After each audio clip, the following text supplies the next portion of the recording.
Hey, what's up, you guys? It's Bloody Jacob here to bring you my review of the 2004 The Punisher movie. And this movie, of course, starred Tom Jane and John Travolta, as well as Will Patton, and also Rebecca Romaine. And this has to be one of my absolute favorite movies of all time. Definitely my favorite comic book movie of all time, I'll even say that. I like it more than the Avengers, I like it more than anything else Marvel, I like it more than any of the DC stuff. And that's because I've seen no other comic book movie with this much weight and emotion to the story.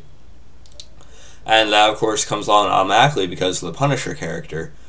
But I just think Tom Jane just really brought the character to life in this. The way he showed the character's mental state, where, you know, how he's kind of like removed mentally from really caring, like really, you know what I mean. And just the way he shows the pain the character has gone through is just really pretty much as close to perfect as you can get, in my opinion. And yeah, I don't think any other actor could really play the Punisher as well as he did. I did see the Punisher Warzone with Ray Stevenson. I do like Ray Stevenson, but I believe Tom Jane made a better Punisher. And you know, of course, I never seen the Dolph Lundgren movie in the '89, I think it was, but you know, that just makes it more of like a generic action film. And then, of course, those are all the real Punisher actors we've had so far, and I think Tom Jane is definitely the best of them, because he can show that action side of the character, but he can also, like I said, portray the mental trauma the character has gone through as well, and how cold and removed he is, and things like that. And I seen this movie pretty close to when it originally came out. I may have seen it in theaters, I forget if I did or not, back in 2004 as a kid. I'm still a kid, I'm 18, I'm about to turn 19 in June. But nonetheless, I had it on VHS for years, and I just recently picked it up on DVD, if you guys seen my video on it. I think I did show it in a video recently, I could be wrong. But nonetheless, I do have it on DVD now. Even if it is a used copy, I'm still glad to have it.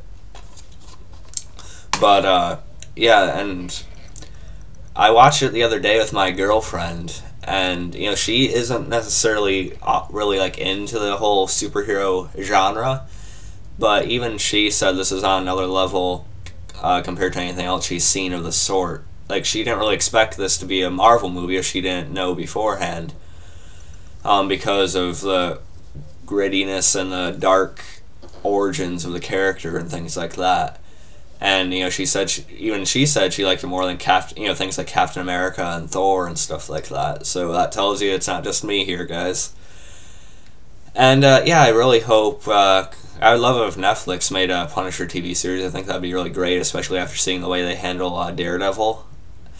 And I would love to see Tom Jane return. And he said before that he feels like he's done all he could with the character, but then he also answered a Reddit user saying he would do it again if the story was right. So I'd love it if Tom Jane came onto a Netflix TV series. That'd be great for the Punisher. But I also just think the character could make a great TV show in general, too. But I would, of course, love Jane's return, of course. And it's unfortunate that there is no direct sequel made to this movie. I know they were planning to, but I guess Jane and the director had some creative differences with other people working on it, and you know, they thus left the project, and then it was turned into the Warzone reboot, which was a lot more comic booky and over the top and stuff like that. But yeah, as far as this movie goes, it has a simple plot. It's, you know, some people kind of think of it as like a '80s revenge type of flick.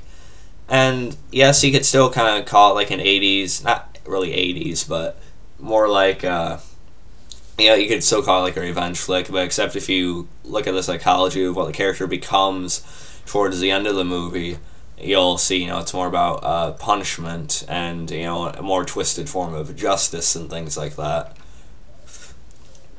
And you know, the way he, you know, describes how sometimes when the law is, and you know, sometimes law is inadequate, and you know, certain measures are taken, you know, to pretty much do what's needed. And I'll never forget the family massacre scene in this movie, man. Holy shit.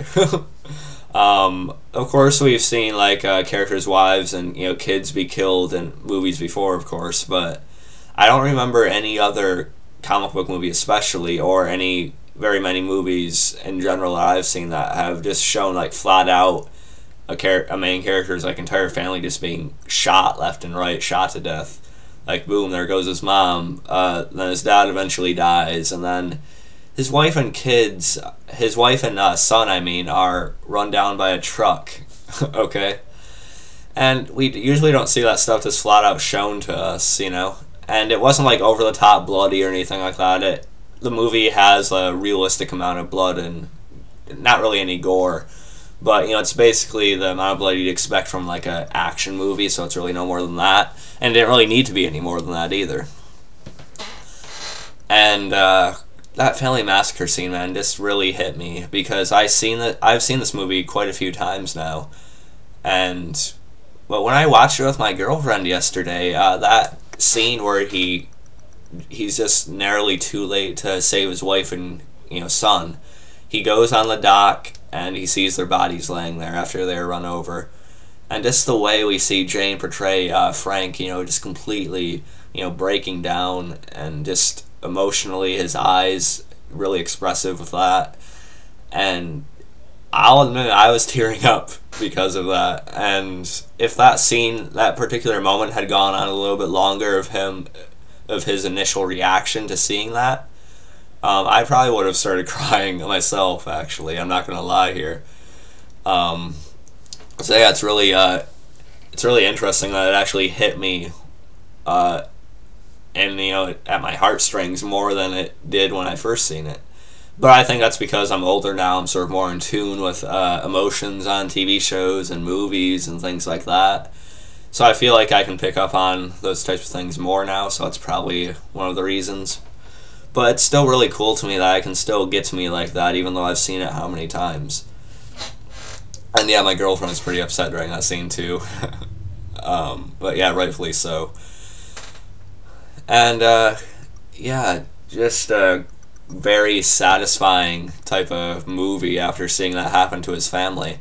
Of course, it all happened because, of course, he was a former FBI agent. He also served a few tours with the military, just like the comic book version.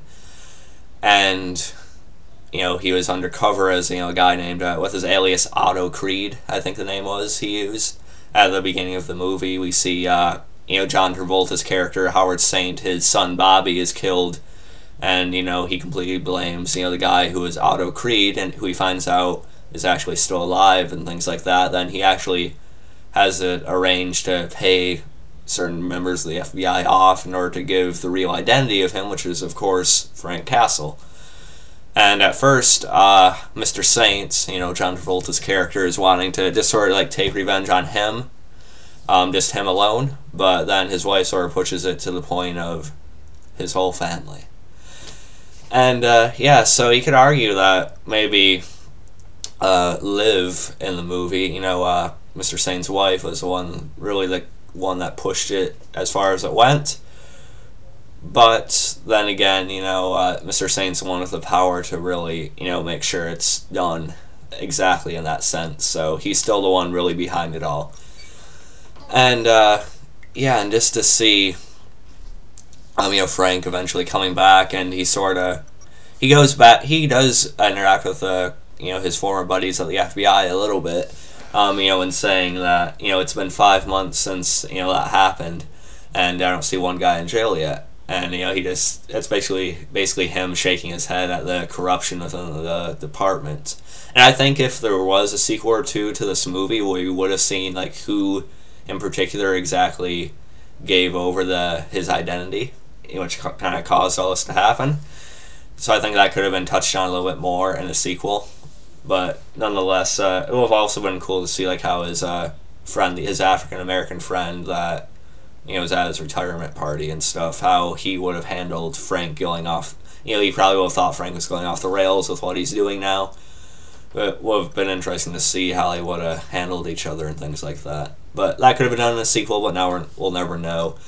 But nonetheless, this movie was just very good with seeing Frank little by little taking apart Howard Saint's life. And of course he does move in with he doesn't really move in, but he rents an apartment, and he sort of just makes that his base of operations, and that's where we see Rebecca Romijn's character. Let's see, I can't believe I'm forgetting her name right now in the movie, but yeah, she played Joan, and you see she has this abusive ex-boyfriend and stuff, which Frank actually helps her with. Of course, the scene where the ex-boyfriend tries to come at him with a knife, and he just takes it from him and hits him in the face with it once, and he says you shouldn't play with knives, and sends him away. And the other two people living there that we see, with John Pennett's Bumpo and Ben Foster as Dave. Bumpo, of course, being the chubbier guy, and Dave being the guy with all the piercings.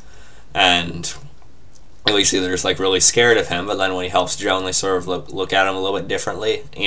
They hear about him on the news, and Frank's kind of making it clear that there's some interesting psychological points in this as well, because we see that he wants this revenge or punishment for what happened to his family, but at the same time we sort of get a sense that maybe he doesn't really care if he dies or not while trying to do this.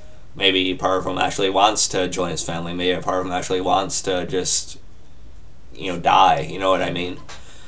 And, Joan sort of talks to him about that later. And they invite him over for dinner and things like that. And we just see how quickly he tries to get through the meal and stuff like that. It's just really, really awkward. It was actually one of the more comedic relief moments of the movie. And that's what the two buddies provide here, with Bumpo and Dave. Some people could argue that was a little out of place with the comic relief in the movie, and in a sense it was. I sort of agree with that to a certain extent, but I also think it actually worked pretty well, and my girlfriend actually got a kick out of their scenes too, so I don't think it was completely ineffective. And of course we see the Russian fight after that with Kevin Nash playing the Russian. And yeah, it's sort of the intensity of it is sort of taken away because we see this whole opera thing going on with Bumpo, Dave, and Joan, in the other room. They're completely unaware of the brutal, fight to the death going on, just ways away. And we see Dave, he's dancing, but then he looks out the window, then he just narrowly misses Frank being dragged across the counter. And but yeah, nonetheless, the fight is pretty brutal and intense, and Frank is finally able to, tackle the Russian down the stairs, and the Russian's neck snaps or his head hits the floor pretty hard, and he dies. And then we see a pretty brutal scene of Frank trying to recover in this little underground elevator he sort of made for himself. And of course, Glass comes over. And, he sort of tries to get at Bumpo and Dave for information on where he is. Of course, he's right under him. And Rebecca Romijn's Joan is trying to keep him quiet. And, you see Glass sort of piercing by piercing remove it off of Dave's face in a really brutal way. My girlfriend was pretty, jumpy about those kinds of things. So it's kind of funny. Not really funny, but it was pretty sad what happened to him. And when Glass actually leaves, he leaves one of his men there to wait for Frank later because they think he actually left. And I believe Bumpo and Dave would have told them where Frank was after the torture they put him through. But they didn't actually give him up. And when Frank comes back up, he sort of asks him why he'd do that for him, why he'd be ready to die for him when, they don't really know him, they don't really have any connection to him. And Dave just says, "You're one of us." And that was actually kind of touching. I forgot about that. And, Frank, tells the rest of them to get him to the hospital. And there's one guy still waiting around that Glass left there. And Frank, it's a really brutal kill in the movie, one of my favorites, I guess. He uses this paper cutter. He takes off the blade to it, and he just nails the guy right in the head, and he falls down the stairs with the Russian. So, yeah, that was pretty cool.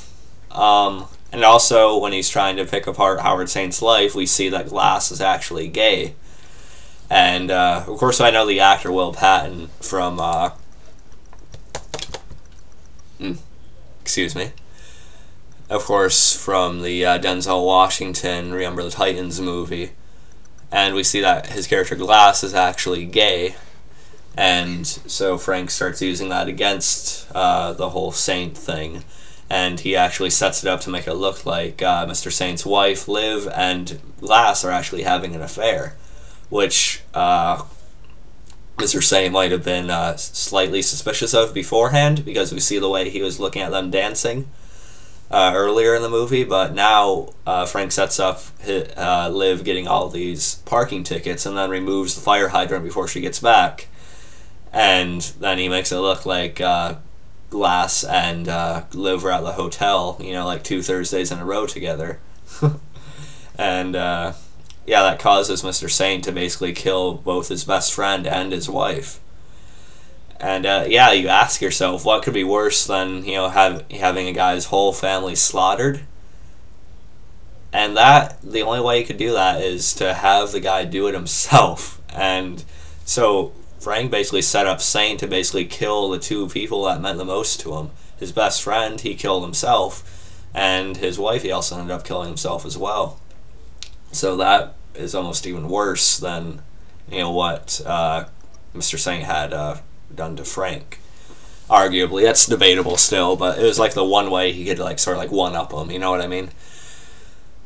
And yeah, the ending is completely satisfying with let's see, you know, Frank, that final assault. Before we get to the final assault, you know, I did like the scenes with Rebecca Romijn and Tom Jane. It did feel like they were going to do like a new love interest angle with the 2 characters, with Joan and Frank. And Joan actually tried to, you know, embrace him a little bit. You know, she kind of leaned in pretty close to him with her hand on his cheek and sort of like went in for a kiss, I think. But, you know, Frank told her, you know, he kind of pulled away and said, you know, he's not what she's looking for. And, you know, I kind of liked the chemistry between the 2 actors in the movie, but I also think it would have been as true to the character if Frank had hooked up with Joan, you know, while he was on this whole quest and stuff like that. So I'm glad they didn't really like force. I'm glad that nothing actually happened between the 2 characters. I thought it made more sense that way. But Joan did give Frank a good message, you know, don't let your memories kill you, and good memories can save your life. You know, she sees how much he's drinking and things like that. And that comes into play right at the end of the movie, which we'll get to in a few minutes. But I also love Frank's final assault on the Saints' main building, when they're meeting with the Cubans, who were frustrated because, you know, Frank was like destroying little shipments of their money and stuff like that, which was, you know, making things really tense between, you know, the relations between the Saints and the Cubans, of course. And I just love the way he does this. He uses a bow and arrow, which is really cool. Just, you know, nails a guy in the chest and shoots another one through the throat with it. It's really cool. You know, he could give Daryl Dixon and probably run for his money. Probably better than Daryl. But we're not going to get into that right now. Frank would destroy Daryl. But anyway, the point is that, you know, we see him use the champagne and he ties it to a bomb. And so when he sends it up the little makeshift, you know, mini elevator or whatever you want to call it, I forget, the dumbwaiter, I think is what it's called. And when the guy pulls up the champagne in the room and it sets off the bomb, it pulls the wire, and then boom. And then Frank comes up there and he starts shooting guys down left and right. And of course he has, you know, some Kevlar underneath his, you know, skull t-shirt. And he also, you know, he gets like shot in the chest or the stomach, chest area with a shotgun a few times, but of course, you know, the Kevlar, you know, stops it for the most part. And, you know, he just comes up and nails the guy with a sawed-off shotgun, which is really cool. You know, of course, the Cubans are dead at this point as well. I think I remember him distinctly shooting the main Cuban they were showing throughout the movie too, so that's good. And then he finds the Howard Saint's other son that had a hand in he had a huge hand in the original Family Massacre as well. And I think his name was, I know the first son that died in that deal at the beginning was Bobby. But Howard Saint's other son, let's see, forget his name in the movie.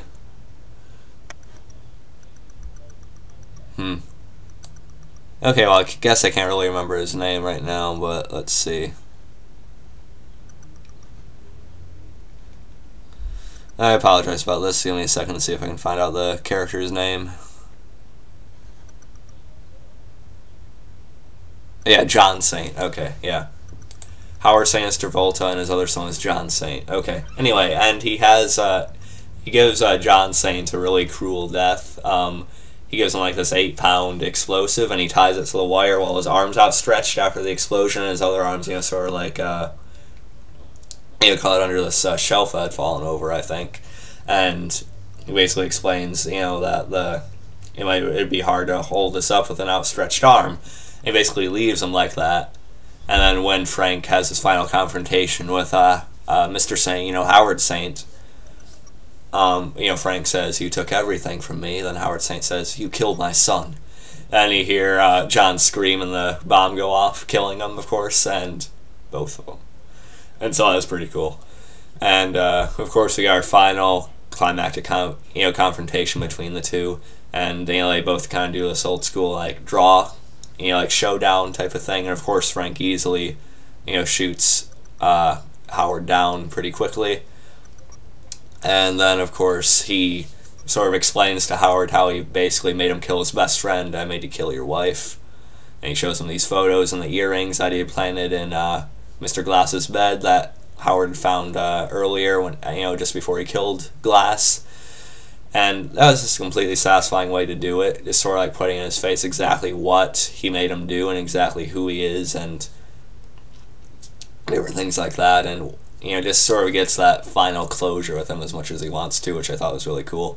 Then he has these bombs that were set up earlier. He put them under the cars, and I found out why. He also set a bomb off at the door, which killed another guy earlier. And then he had these bombs on the cars, and he basically tied Howard to one of them and basically had all these cars go off around him, and Howard is like lit on fire as the car is dragging him. And then, of course, the actual car he's tied to explodes as well. And then we just see like debris from all the cars, and one like falls on Howard's already burned and charred up body. So yeah, Howard's definitely dead. We won't be seeing him come back anytime soon, even if there was a sequel. So it's a completely brutal and climactic death. Even if there wasn't like a big like fist fight or something, Frank would of course have no trouble with Howard Saint one-on-one. So that wasn't really needed, and they did everything to the best they could have with that final confrontation, I think. And some people say John Travolta could have played the role of the villain better here. Maybe, but I thought he did a pretty good job with the role he had. I thought he did well enough. And my girlfriend found him pretty intimidating too. So, but she's kind of gun shy too. So, love you, babe. Anyway, yeah. So that's a really satisfying ending. And then the flames from all the cars exploding. It shows it overhead. That has the Punisher skull logo or symbol, which is pretty cool. And then the ending is really touching and pretty cool as well, because we see that he actually leaves the money he had taken, in the briefcase earlier on in the movie when he was, taking out the Saints' money and the Cubans. He leaves this money for Joan and Dave and Bumpo to come back to. After he tells Joan, she was right. Good memories can save your life. And he sort of leaves her after that, of course. I'm still glad they didn't force a romance between the two. I still think it was more true to Frank's character at the time that he never did anything with her because of, the mission he was on and things like that. And he leaves them money, for when Dave gets out of the hospital after having those wounds on his face fixed up and things like that. So he leaves them a bunch of money, which is really good of him. And we seen this final really, really nice shot of him on the bridge. And, he says Frank Castle is dead. But all these sadists, the psychos, rapists, killers, people like that, will come to know him well. Frank Castle is dead. Call me the Punisher. And that's just a great ending, phenomenal ending, one of the best endings I've seen in any movie. So yeah, that's my review of the 2004 Punisher movie. Easily my favorite comic book movie of all time, and one of my favorite movies in general of all time, comic book or not. And I thought the whole cast did fairly well with it. The action, of course, is exciting, but my favorite part of it was the emotion and the weight and the mental, psychological moments that went with the whole character that I think Tom Jane portrayed really, really well in a brilliant way. Really well done. And yeah, to me, Tom Jane will always be the Punisher. Even if they get a good actor to play him in the Netflix series or something. It'd be great if they could get Tom Jane, like I said earlier, but if they ever do or they don't, Tom Jane will always be my favorite, I believe. And yeah, I think he's definitely the best actor to play the character, and I think he always will be. And just the way he shows motion, mental state was just completely brilliant, as well as a cold, removed action, side of him as well. I thought he portrayed pretty well at that point as well. So yeah, Punisher, one of my favorite movies of all time, easily my favorite comic book movie of all time, and yeah, definitely my favorite interpretation of the character. So yeah, I'll catch you guys next time, most likely for my review of the Season 5 premiere of Game of Thrones, which is on tonight. I'll be seeing my review of that, hopefully by sometime tomorrow. And yeah, I hope you guys enjoyed this. I'm going to go have dinner. You guys enjoy your evening until Game of Thrones tonight. I'll see you tomorrow for my review, and peace.